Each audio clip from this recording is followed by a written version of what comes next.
Good morning, everyone. My name is Malcolm Clemens Young. I'm the Dean of Grace Cathedral here in San Francisco, California. And this is the last forum of the spring season, a cold and foggy day. I'm so glad you're all here. And what a blessing it is today to have Anne Lamott and Neal Allen in a conversation about writing.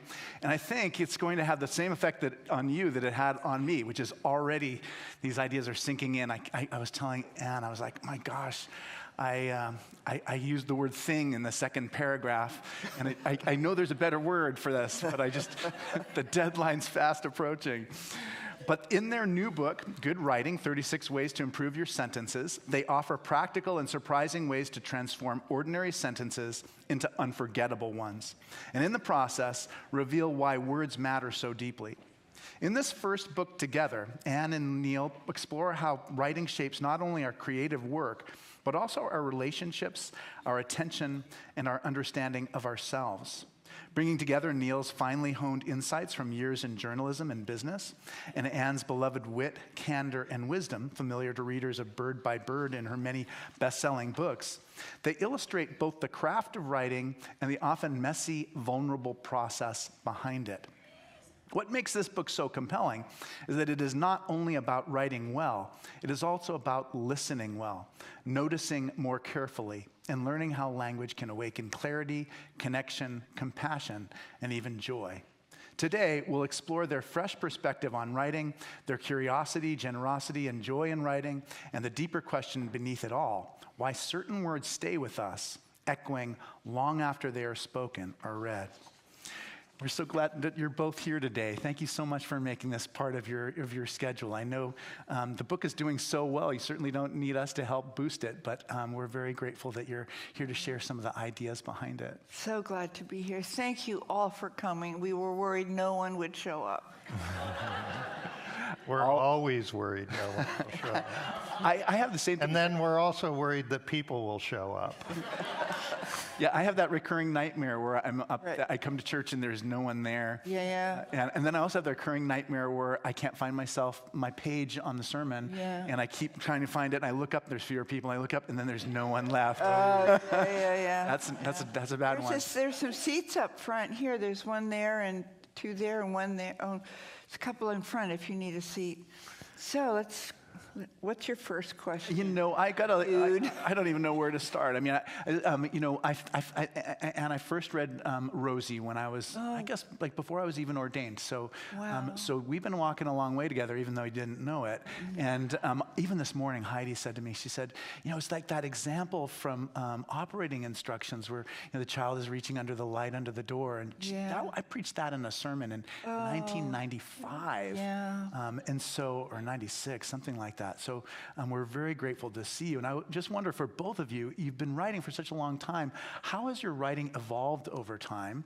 How has it changed? In my own writing, I'm writing much shorter sentences because it's all to be spoken. Mm-hmm. And when I first started preaching, I'd write these like paragraph-long sentences, and that didn't work very well. But I wonder how it changes for you both. Well, we all write those very long paragraphs that end up having about a sentence and a half that you want to use eventually. Yeah. But, the first review I got was for Hard Laughter in 1980. I was 26. My book was about my father's brain cancer and how our family survived and kept our spirits from sinking. And the first review I got was from Publishers Weekly. But back then, some of the young people won't know this, but you used to get stuff through the mail, and it would come in envelopes, and you would go pick it up. It didn't arrive. You went and you picked it up places. And the first review said that whatever charms the book demonstrated were marred by my constant show-offy overkill. And I mean, not that I've memorized that, but that was my first review. Luckily, I was still drinking at the time, and it changed me forever. That I go through, I kind of do an edit where I make sure I don't want to try too hard to be funny, so that you won't think I'm a depressive, and that you'll think I'm light and ironic, and that the New York critics should like me. But I never forgot that. And then also, you just learn over time that we everyone writes long. You write long sermons. I write long everything. 1,000-word essay, I write 1,800 words, and I have to take out 800 of them. Yeah. And so little by little, you just sort of start to write a little bit shorter so you don't have to take out quite so much at the end. Yeah, I love that. Yeah. How about you, Neal? I mean, you started writing for newspapers, and I can just, imagine what the newspaper room might have been like in the 70s. How's your writing changed?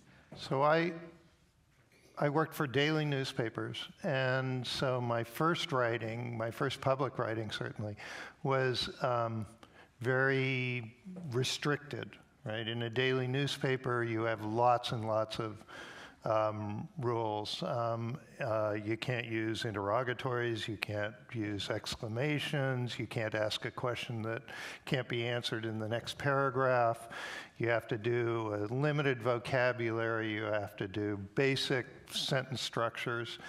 And I hadn't noticed how restrictive that was until I had risen up to kind of a AAA club in New Jersey, where the next step was the big leagues. And an editor pulled me over, and he wanted me to quit reporting and become an editor. He said I should do that because even though I could report as well as anybody in the world, I was really good at gathering information and researching and getting people to say things they didn't want to say and all those things that reporters do. He said, my writing would never be good enough for me to make the New York Times. And I just thought, I won't tell you what was in my mind, right? Because we're in a church. And I took it, fortunately for me, I took it as a challenge. And I realized, oh, I haven't been working on my writing. And two things happened in very close proximity. One was I started taking classes in fiction writing. To learn how to write better. And the second thing was I got out of daily newspapering. And I happened because I had one of these instant families, 2 stepkids, and then we quickly had 2 more kids. So I had 4 kids. I wasn't going to make a living that was going to be easy to raise 4 kids in the modern day. And so I switched to corporate work, and I was just dumbfounded that I could actually write outside of the strictures of daily newspapering. I could write speeches that had partial sentences, that had exclamation points, that had question marks. And so between learning how to write fiction and learning how to write for corporations, which was oddly corporation, it sounds restrictive, it was absolutely liberating. I got to really expand. That was the period of explosive expansion of territory for writing, and I'm so thankful to Glenn Ritt, the editor who told me I would never be a good writer. I love it. Now here you are, bestseller. So, one of the things I think's lovely about the book, and just about your work in general, there is a way in which this is not just about writing; it's about paying attention. And I wonder if you can talk a little bit about what it was like to collaborate on this. Mm-hmm. You guys, I would love to collaborate with my wife on something like this. If we could find an area that our 2 Venn diagrams overlapped on, I would focus on that all the time. But tell us what it was like for you, because for some people it would be an absolute nightmare. Well, it wasn't. It was really easy. Neal did the heavy lifting. He, on our second date, told me about these 34 rules. I added the 2 best rules, really, in the book later. Write the hard stuff. Write about death. Write about resurrection. Write about limbo. Write about the restoration of self and the healing of the spirit and the soul, and write about how we get through scary, cold, dark times such as the ones we're in. Write the hard stuff, because that's what we're starved for. I'm just starved as a reader and as a woman of a spiritual devout but worried woman, how we come through. So that was one rule. And the other part was we addressed it, take out the boring stuff. Yeah. Take out the half of it that you don't need, but the half of it that got you to the stuff that will remain. But so Neal wrote all the hard parts, and he wrote this list, and I gave it to all the people that were coming to my bird by bird workshops, and Neal had never realized that it was a real thing. He just thought he had put together these rules from all these years in journalism. So then I, in my inevitable and bitter way, pointed out that I knew something about writing too, and that I wondered if he might want me to annotate his meditations and essays, and so then I got involved and I wrote my take on all of the rules. But it was just so easy, you know, because he'd done all the heavy lifting. But this brings up at a very important point. It's a adjunct to collaboration, and we were talking about this in the car, that we wanted to impress upon you. You really deserve partnership and help. It is so much more fun. Yeah. Do you play tennis or pickleball? I know how to play tennis, and yeah. I love those games. Doubles is so much more fun than singles, because you have someone to share the pain with, share the loss with, celebrate the victory and with, the laughter, learn from, laugh with. And so we hope more than anything that you, if you want to write, will find someone to write with you, to find someone to collaborate with, or to find someone who will edit you and who will read your material and say, this is great, you're right on track, or to say, you know what, I don't know if that's the direction you want to stay with, and you might, so anyway. So I thought I had written a book of these rules that I had collected.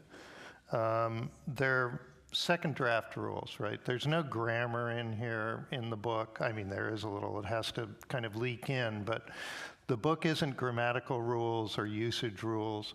The book is things that I learned how to pump up a sentence once you've already got a grammatical sentence there, right? So you've got a sentence that's absolutely fine. And now you look at it again and you go, maybe I can open it up or get more precise in my wording or do something to make it a little more interesting. Because the job of a writer is to get a reader to move from this sentence to the next sentence to the next sentence. And it's sentence by sentence that you read a book, right? You can skim, but normally it's kind of like singing. You can't sing the next note until you're finished with this note. So people want the presence of being able to stay in a sentence and then move to the next sentence. I'm not talking about practical books, right? Practical books, you may very well want to skip over things, but fiction, literary fiction in particular. So my favorite author in the world is Marilynne Robinson, and her book Housekeeping is the slowest read in the world because there's something going on sentence by sentence that is novel and interesting and is packed with resonance and nuance. So that's what these rules are. They're to nuance your writing.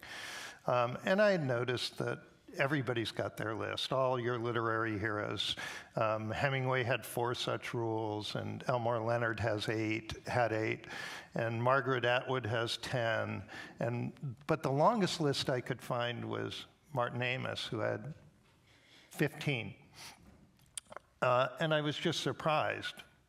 I knew more than those. I'd kind of over the years collected that. Why isn't this known that there's a much longer collection of ways to improve a sentence that's already grammatical? And that's what gave me, when Annie started sharing it and I saw that there was a usefulness with it, I just thought, oh, the book isn't out there, so that's why nonfiction writers write books, right? That book isn't out there. Oh, I guess it's my job to put it out there. And so I started writing it, and I wrote these essays. And I thought I had kind of a nice book about persuasive writing.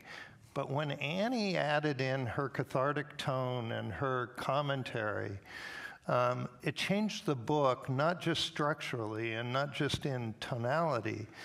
It also turned the book into a book about collaboration. Mm-hmm. And, because we do multiple drafts, I got to, internally and then subtly respond to her. So it's built the book is built as a call and response. So I write an explanation, and Annie writes a response to my explanation. So mine's more explanatory, hers is more cathartic. But the catharsis sometimes is, ignore Neal's stupid rule, right? And so we were able to and then I'd go back and decide whether I needed to hedge it. And usually I didn't. Usually I just let her have the final word.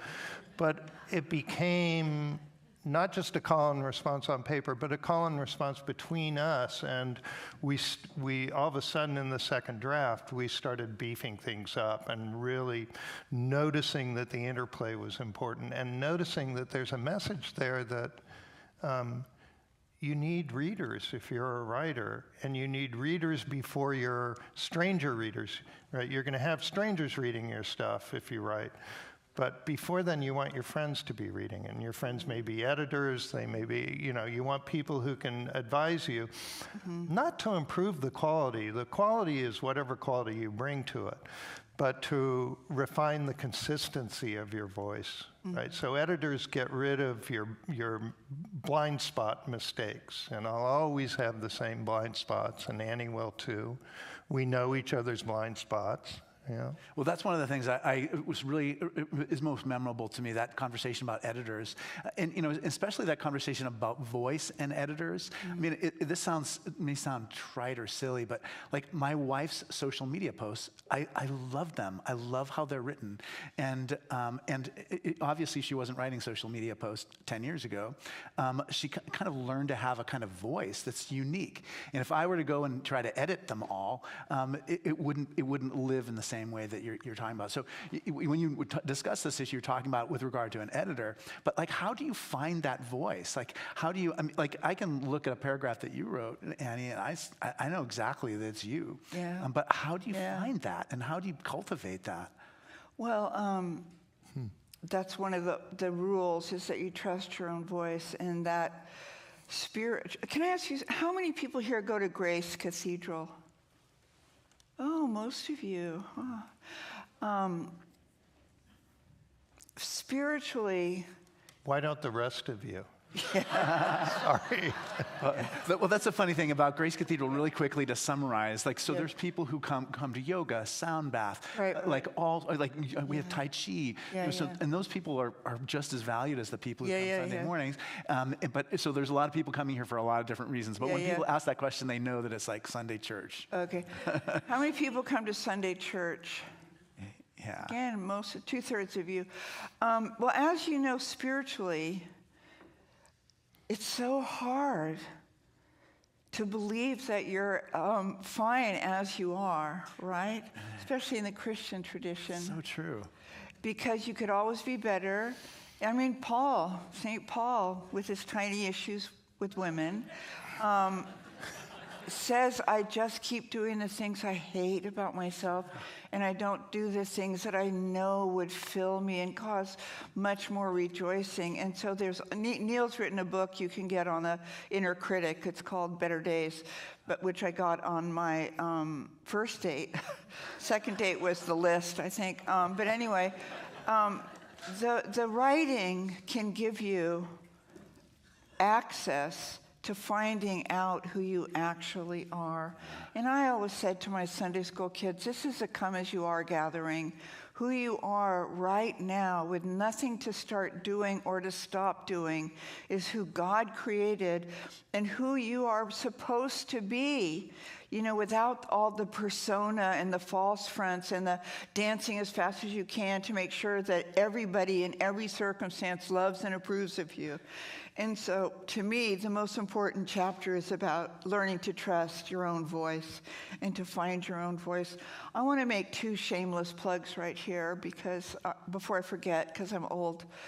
One is Green Apple is selling books, and you're a priest, right? I am. Okay. You can affirm that if you buy books from independent bookstores, you get a better seat in heaven. It's really true. Right? It's true. In the library. Well, I was going to say the library. I was going to say the dessert table. Well, the dessert table in the library, In right? the library, the same right. So really, really, in this day and age, really try to buy your books at not, 75% of books sold in America are sold on iPhones at Amazon. So that's what the challenge is. So if you leave here spreading the gospel of independent bookstores, that will be a win. And the other thing I want to say is collaboration and partnership and editors.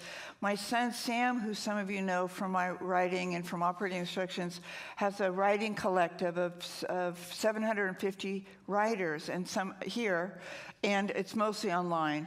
But it's workshops. I do all my teaching there, and it costs money, but you can join for 1 month and learn, get every single talk I've ever given on writing, and Neal has given on writing, and writers you love, and my editor, and our agents, every single thing you can get. You don't have to subscribe for a year. It's called, one word, awritingroom.com. But the main thing there is the community. Yeah. And that if you plug in, I was telling you, if you plug in tomorrow, there'll be a prompt. And there'll be 750 people who want to be there for you. And there'll be someone there, and you can say, I've just started writing, I've written a chapter, does anyone here have time to read it? And you'll have too many offers. And somebody there will say, could you read something I wrote? It's only a page and a half. So anyway, I just want to tell you about it. It's called A Writing Room, not The Writing Room. They're losers.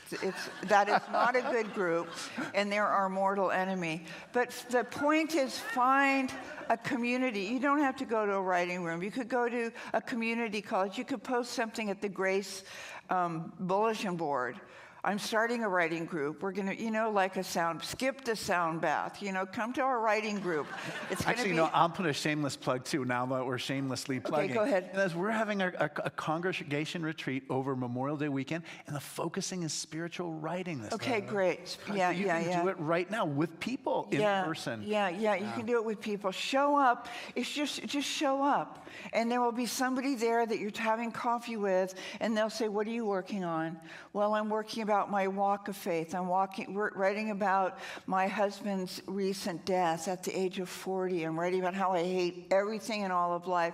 God, that sounds fantastic. I can't wait to get you exchange numbers, and then you have a writing partner. Yeah. Neal, you had to change your voice. Whenever we read Annie's books, we knew it was from her, but you were writing for different people. How did you adjust the voice for those people, and what did you learn about voice through that kind of work?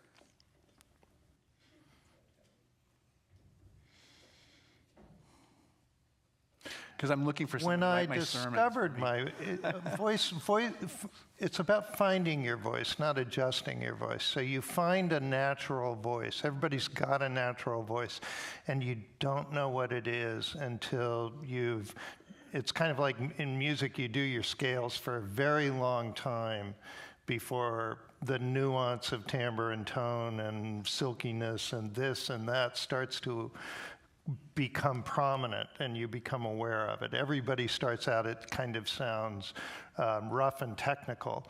And writing is the same thing. You write and write and write and write.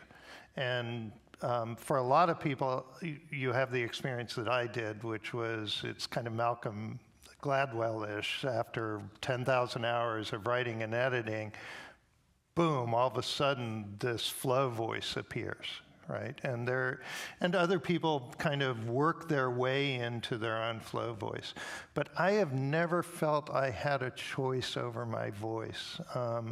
If I had gotten the voice I wanted, I would have had the tone and erudition and sound of Faulkner, and I'm not. I have none of it. In fact, the day that my voice arrived, that was my first thought was, not Faulkner. It's not Faulkner.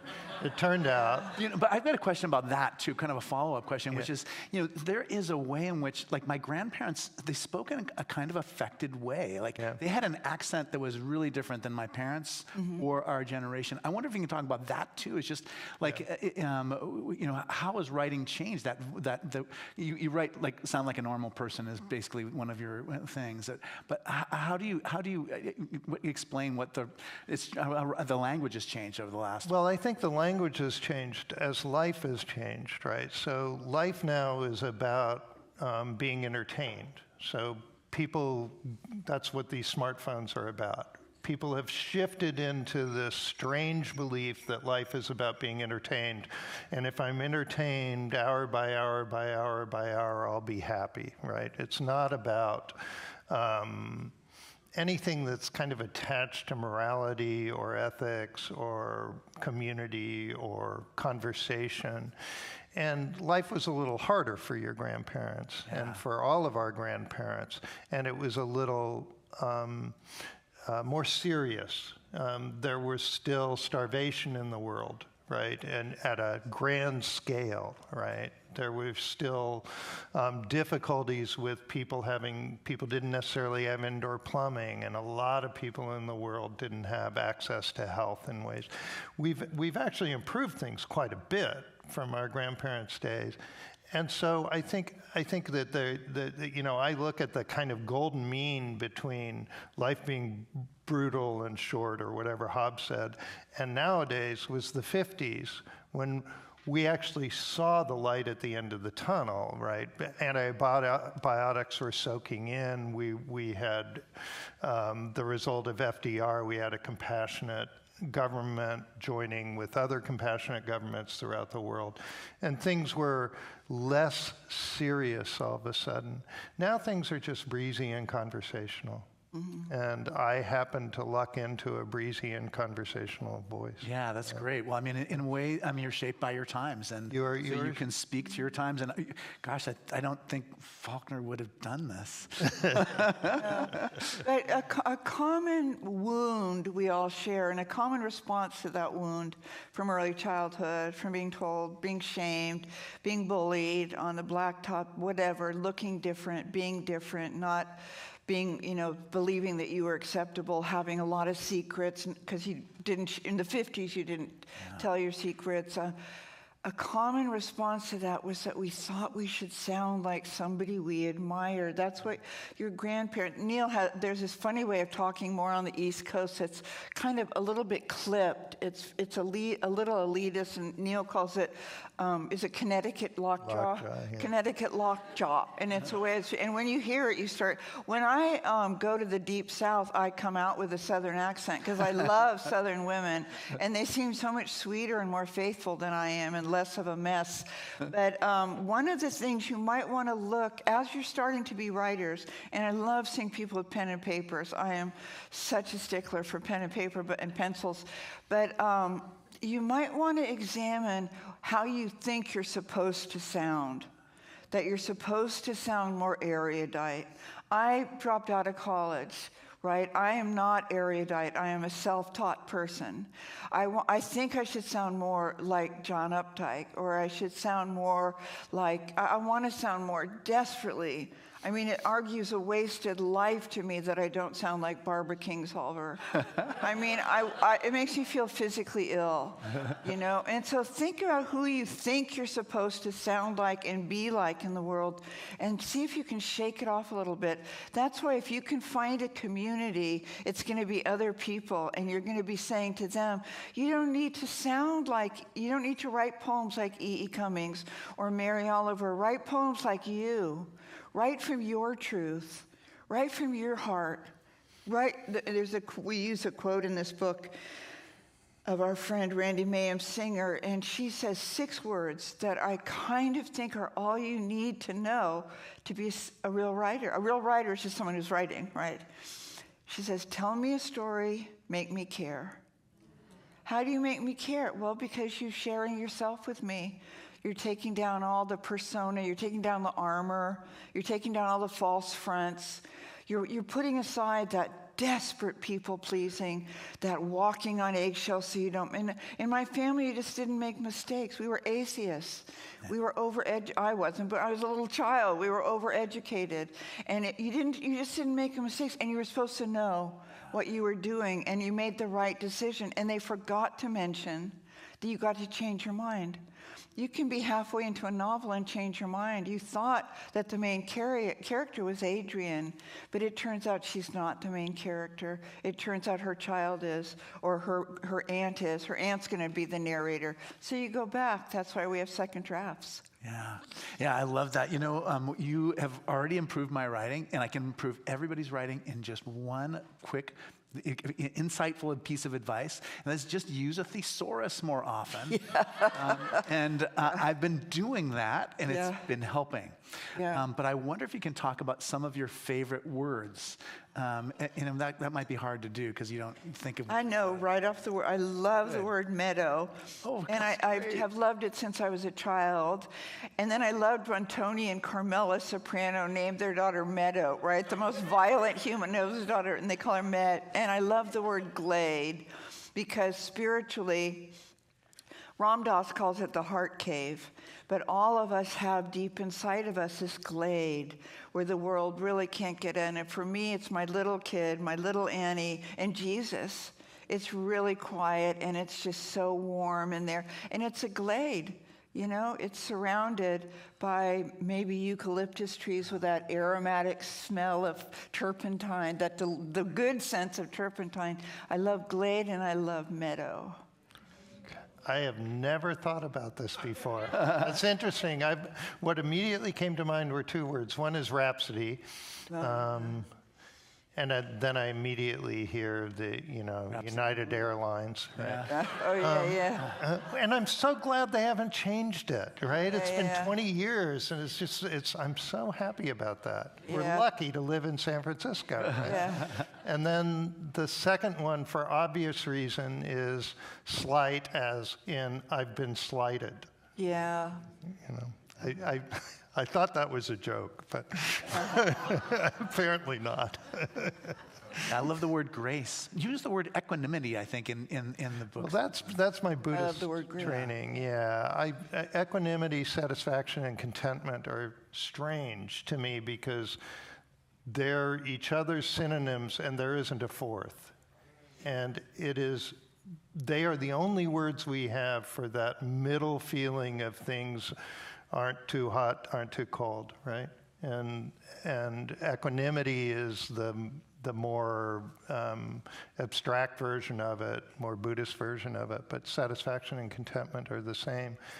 And that's what, I yearn for two things. I yearn, some people yearn for God and some for a nurturing mother today. And I yearn for intimacy with the world. And I think precise words bring me more intimately and closely and with greater inspection into the world, or better inspection. And I lost my thought. Yeah, one of the things that is a central part of the book is etymology. So there's the section, it comes up in two places. In the section that's just directly on, I wrote a lot of things in there. I hope it's okay. I wrote a bunch of questions in the back of the book too. But the etymology thing is... Look at this handwriting. All right. Wow. Finally, I've been waiting my whole life to have Anne Lamott read my writing. Wow. No, that's very close. I ruined my writing by being a reporter writing fast, but you found a way to write fast and legibly. I did. It's very Episcopalian. It is. People who love the words. I like that. But, if I can find it, do you know? Oh, know your words. Can I just read a really short thing from this book? Yeah, please do. I would love to have you. Neal does a very brilliant thing on knowing your words. Now, I'm always telling people that, I can give you a partial credit for that. I told as much truth to my husband as I could. Good, I can give you a partial credit on that. We're going to give you, giving you a handheld microphone because your microphone cut out. But so we're always ready in case of an emergency. Yay. Let's check. Oh, not on yet. I don't know how to turn it on. You don't have to turn anything on ever. They do that. Okay. Okay, should try now. Okay. Great. Yeah, there you go. Equanimity. So Neal writes really brilliantly about, partial credits. So I'm always, to get a partial credit with writing means you spend some time at your desk with the intention of getting a little writing done. That's bird by great. bird. That's a very low bird by bar. bird. There's a the idea of the 1-inch picture Yes. frame. All you have to write on any given day is what you can see through a 1-inch picture frame. I always had my writing students give each other 1-inch picture frames, and you can write really badly. I know you don't think my first drafts are awful. They are god-awful. So those are the only two things, and the 1-inch picture frame you need. But you can get a partial credit at your desk if you look up the root of a word, and it will blow your mind. Equanimity takes us to an ancient, this is Neal, just because you can tell because it's like show-offy and overeducated. Okay. Equanimity is etymologically takes us to an ancient word for calmness, a synonym that refers further back to a synonym for breath. Contentment is the weirdest of the three. It harkens back to Proto-Indian European word for extension, as if this kind of grace is tied to a feeling of expansiveness or limitlessness or simple space. If I'm content, does the world empty of things and smooth out into a plain, P-L-A-I-N? I mean, it's brilliant to spend a little bit of time looking up the root of words that are important to you. Okay, here's me. There's a whole thing on writing, but I'll save it for you. But it basically, essentially comes back down to the Proto-Germanic retang, which is to carve or to write. Wow, to carve or to write or to tear down, and from that to create. But I wanted to read you a practical use of this. To grow, to plant. Create comes from to grow. To grow, to plant, to seed, to tend to produce, to bring forth. This is very much the work of the writer, to create a garden into which the reader may enter, with a path from where we begin through the main characters, the commoners, the daisies and poppies, right? Are they your favorite plants or what? Yeah, especially now. Right. The elite people, the purple Eleanor Roosevelt irises and the yellow roses of Texas, and the weeds, those damn weeds, without whom we are lost, and the soil, the rocks and earth you have chosen to root your stories in with words. My brilliant friend, the writer Abigail Thomas, was feeling guilt-stricken for putting together a happy life after her husband had to move permanently to a nearby nursing home. So this is a direct quote now. So I got my American Heritage Dictionary of Indo-European Roots, which is a book you really will love and thank me for forever. The American Heritage Dictionary of Indo-European Roots. I looked up guilt, which had historically always been guilt. Nothing useful there. Then I looked up acceptance and found it had derived from a word meaning a thread used in weaving. And she wrote, my life changed on that time. Yeah. A thread used in weaving. So that it's really a wonderful It is. That's way so to spend beautiful. your time. Completely. Yeah. And you know, it's just like Henry David Thoreau used to write about when we'd have very foggy days. He'd say, "Oh, this is a lichen observing day," because you only see the lichen on the tree. And in some ways, that's what we need to remember to do too, is to look in the little 1-inch window. You know, I'm gonna ask you a difficult question, but before I do that, yeah, take that. Before I do that, I do want to mention we do take questions. Rebecca Nessa will write down questions on note cards. So we may not have time for everybody's question, but we'd love to hear from you if you have them. And this is the difficult question. So is there a correlation between the quality of what you produce and the amount it sells? In other words, do you sometimes think, oh my gosh, I wrote this and it's so much better than this bestseller that I also wrote? Is there a correlation between how good the writing is and whether it is successful in the marketplace?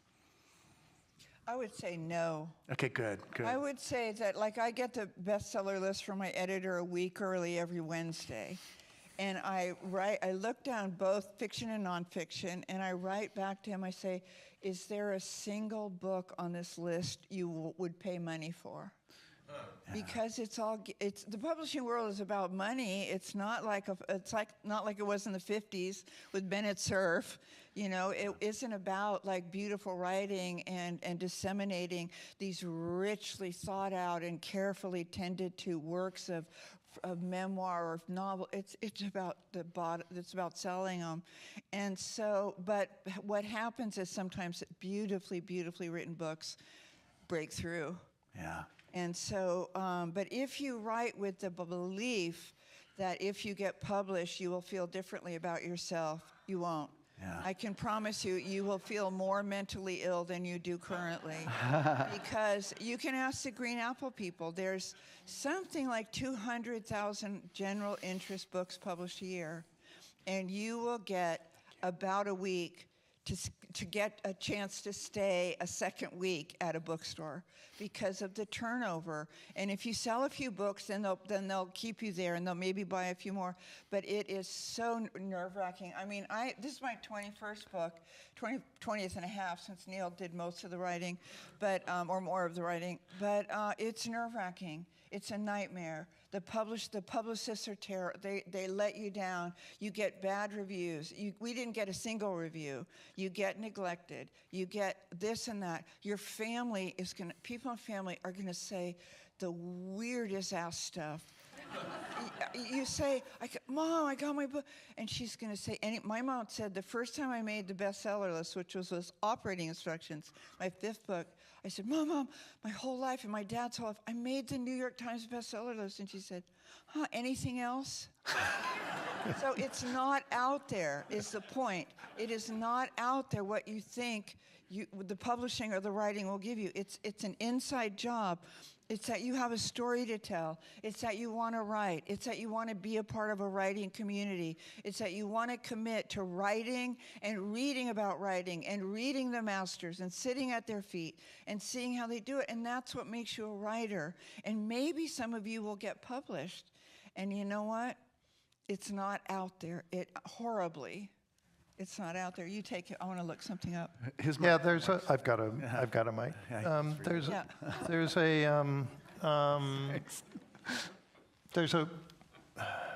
don't know what it was like when I was a kid. You know, when I was young, one thing was that things weren't fragmented, and so everybody read the same books, everybody listened to the same music, right? We all liked the same bands, right? It hadn't tribalized. That starts somewhere in the mid-70s. By the early 80s, through that, as an adjunct to that tribalization, the filter that removed what we thought had grown up in, that the critics kept this filter that works that were meretricious were not considered worthy, right? Now meretricious works could be considered worthy, and we live in that world now. And so most of the books, even on the fiction list that you read, aren't written by writers.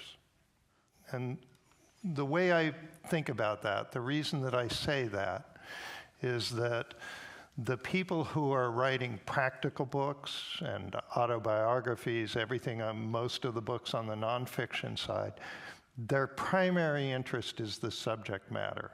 And fiction's that way too, where the primary interest of a horror writer or a sci-fi writer may be the world that they're creating, right? Which is subject matter. And only a secondary interest to an academic writer or an historian or a typical biographer is the sentence.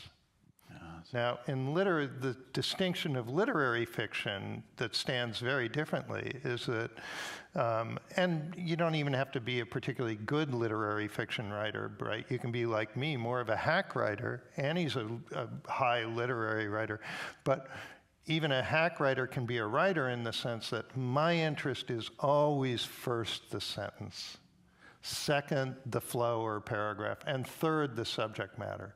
I'll write something, and I generally write things that I'm paid to write or that are kind of interesting to me, and I'll write something, and just love the fact that I have material to be able to write sentences in. And so when I'm thinking about the sentence first, it's never just doing one thing, driving plot or characters, the world view. It's also got to carry rhythm and harmony and melody and these other kind of writerly things. And that's what this book is full of, is tips to get to that kind of writerly stuff. And I mean it when I say I care so much more about, I wrote a book about the inner critic, and I'm not bragging, and you'll hear why when I say people come up to me and they say it transformed their lives and it was really helpful, and they bought 5 copies, and I'm a therapist and I have all my patients read it and all of this, and all I'm waiting for, all I care about is I want one person to say it was written well. And no one ever has. No one ever has. I'm not kidding.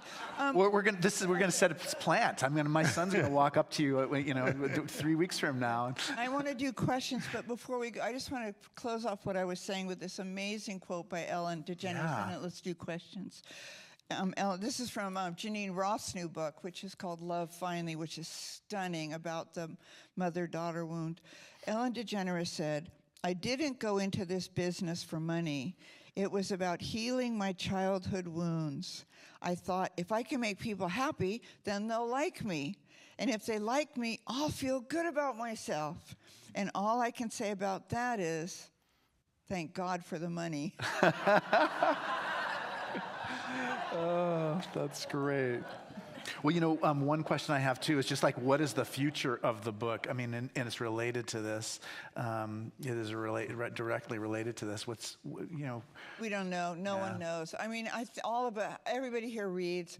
I actually read mostly on Kindle now because we lie kind of in the dark, and I just can read, and I get online, I can read, but books come every day to me, and I read them too. But I think books will always exist because they're like churches. They're ancient. They connect us with all of humankind. But we really don't know. Things are changing so quickly. There's no reason to think that fiction will disappear, but practical nonfiction probably won't be in books for very much longer. And I think that academic books are going to kind of disappear, and that movement toward Wikipedia, clicking through, it's just so much faster to gain practical information. That's a real gift, and AI's taking that over and going to expand it into giving you, more subtle stuff, and all of that means a lot of practical books and a lot of nonfiction is going to disappear. I don't imagine my grandchildren. I think my grandchildren will have even more of a choice whether to decide whether to be readers or not. Yeah. Oh, here's a great question from the audience. The most important winning strategy in doubles tennis is, do you know what that is? Yeah. Choosing the right partner. And so the question is, how did writing together change and evolve your relationship? Does writing change your speaking? Oh, it's interesting. Does writing change your speaking? Well, for one thing, is you get a little bit more conscious of the editing, of not censoring yourself, but not having to give every single detail of the description that you want to share with another person. I think this is really true. It's not like the most fancy writer to be your partner. It's a partner who loves your work and who writes well, who has what you want. Like in recovery, we get sponsors, and you find someone who has what you want. So you find somebody who's writing daily, who's got the habit down, and who writes well, and who's very excited about the book that they're reading, all the Paris interview series on writers at work, on how the most beloved and famous writers get their work done, and that's very exciting. You think, that's what I want. And so maybe that would be a good writing partner for you. I grew up in an intellectual family and of know-it-alls, and everybody, and both of my parents had been at some point in their lives copy editors. And so everybody in the family has this incredibly slow, faltering speech pattern because they're all rewriting the sentence as they go. All of us. And I actually had to spend a number of years kind of breaking that down and learning to trust that the first blab thing that came out of my mouth was good enough. What suggestions do you have for preachers and like the written sermon? Like, what do you notice about that? I noticed that I really don't want to get nice Christian bumper stickers about how to come through this very fraught and challenging life. I want, well, it's one of the rules, write the hard stuff. Yeah. I want you to write the hard stuff, that someone you were working with has an impossible situation, an end of the world situation, and yet you're sitting with them, and what can you share? What do we learn from the Bible? What do we learn from our own walk of faith? You know, I just want real. Yeah. And, we learned from my favorite Christian, not Bible story, is the Fisher King story. And it's basically saying, let people suffer openly in front of you, because we complain in order to rid ourselves of the complaint. And Annie gets away with writing consistently and constantly about the complaints that we have because she does it with humor. Right? So we all operate on a spectrum of how much we're allowed to complain publicly. We all want to complain. Most conversation is complaining. All fiction is just tortured characters, right? They're tortured every half page to page and a half, literally. Read, look for that, and you'll see that there is a conflict every page. So it's a complaint. It's a just flat out complaining. That's what we do. And if you do that kind of without masking it in some way, you're a bore and you're a pariah because you're just a complainer. But if you're a comedian, you can do it all day long. And all humor is based on the absurdity of the difficulty of life. Everything that you laugh at, eventually, if you're talking, you watch people talking to strangers, right? The retail clerks, and if you talk to a retail clerk, the most likely thing to happen in the third sentence is a funny way of reacting to reacting to some suffering in life, and everybody is doing this all day long. And I think that's why you don't want to hear a bumper sticker. Nobody's out there thinking that they're going to get fixed in the next 5 minutes. All they want is the opportunity to complain, and that gives them the respite that they want. Oh, I love that. Thank you, guys. I feel like I get the big green light. Okay. What reading materials or journals do you consider for writing? He said, she said article or keynote for women, yet target discussion for a cultural set of women and girls. So I guess what reading and materials or journals do you consider for writing?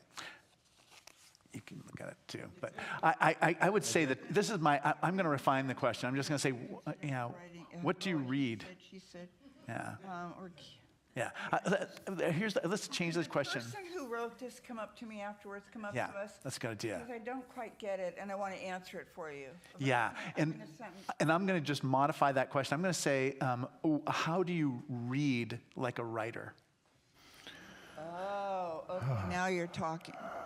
How do you read like a writer? I read to see how people pulled off these magic tricks. Like, how did you get the narrator or the narrator's wife to age without saying, well, 15 years later, well, did her hair turn white? Did the dog's hair turn white? Did your own hair turn white? Did you can't use the flying off the calendar sheets of paper like they did in the 40s movies. You can't have the hands of the clock. And so I'll read to see how somebody got me 8 years later or 3 days later without saying 3 days later. And when you decide to be a writer, which I hope you are writing, and I hope you find someone to write with, then you start it changes you as a reader. It changes you because, first of all, you appreciate that they've pulled off something that has been bugging you for a really long time. And you love that they've taken you into a world that they've created methodically and systematically. They have decorated it. You have entered into a world in which they helped you get lost. And in those worlds, starting at about 5 years old, we got found, right? For all of you that were early readers, we didn't have religion in my family, but I found salvation in chapter books. And so you start to notice how the writers you love brought you into a world of their creation where there's mirrors everywhere for yourself and for humankind. Writing will change you as a reader, and that is such a blessing. Yeah. I think when I read literary fiction, particularly when I was young, I think I read it kind of snobbishly, right? That it was better than other fiction to read, and it was somehow I would be better for having read it. But I did learn after a while that most of my good writing I learned osmotically by reading literary fiction. And that when people say, how can I be a better writer? The first thing I say, well, read literary fiction, don't read junk fiction, don't read pulp fiction, don't read basic commercial fiction, don't read B+ writers, read A+ writers, because they use strange sentence structures that work, and eventually that sentence structure will show up in your writing, you know. And yeah, you can learn a little bit by parsing sentences and kind of bearing down at any sentence. You can learn a little bit, but I think I learned how to write mainly osmotically. Mainly, you read well, you're going to write better. Yeah, what a strange thing that the words that you gave me when I was 27 years old, like, are still with my wife all these years later. And yeah, I mean, we carry each other's voices with us, and maybe even those subconscious rhythms that we're not even, we don't even realize that we're putting on paper, but. You know, jazz players, usually the common way after you've learned your scales and your technique and you're moving into virtuosity for improvisation is to actually note by note imitate great solos out there. And they do that for a while, and they do that for a long while. And it's the same thing. It's a kind of way of reading closely. They're reading closely what Charlie Parker did and Sonny Rollins did. So I'm going to just summarize all the rest of the questions. Okay. I mean, it sounds crazy, but we were actually out of time. I mean, it's again, like your writing is just, we could go on forever, but they would not be knocking on the doors for me to come up pretty soon. But here's someone who's told us their favorite words, and it's metal, like M-E-T-T-L-E. Yeah, metal and metal. Cool. And here's another person who said how important it is with so many injustices, especially with Jim Crow kind of coming back, how important it is to write about that. And then the final question was a question about large language models. You know, what is that going to mean? So if you have something quick on I don't think we're going to be able to answer any of those, and they may have replaced you. Yeah, right, exactly. It's very possible. I'll be just a... yeah. I want to show you something I did while you were watching, which was I took a piece of paper from Malcolm's stack because I left the house without paper in my pocket, and I have a pen. And because you know what? I'm going to listen in the sermon and in the church and just being with you and talking to you individually when we're signing books or just saying hello or putting blessing on each other, stuff's going to come to me about what I'm working on right now. And it matters. And the inner critic that Neal writes about in Better Days is always going to be telling you, when you think you have a good idea or an image or a metaphor, it's going to say, well, if it's important, you'll remember it. And did you at 5? Did you before menopause? No, right? And so get it down. What you think, what you see, what you imagine matters. Ignore that voice and get it down somewhere. Get it on your phone. Get it down on paper. We can give you some more of these cards. Start carrying them around. Start amassing the material for what your soul and spirit are longing for you to get down on paper. Well, thank you so much. We're so grateful for the two of you.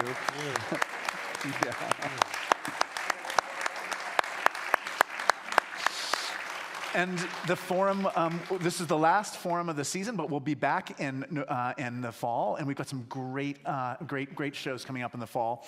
The books are available from Green Apple Bookstore on the back table. Eucharist is at 11 o'clock, so you're welcome to come join us for church service upstairs. And we're always needing your gifts, so if you can make a donation, there's like a little donation box there too. And thanks so much for everybody being here today. Thank you.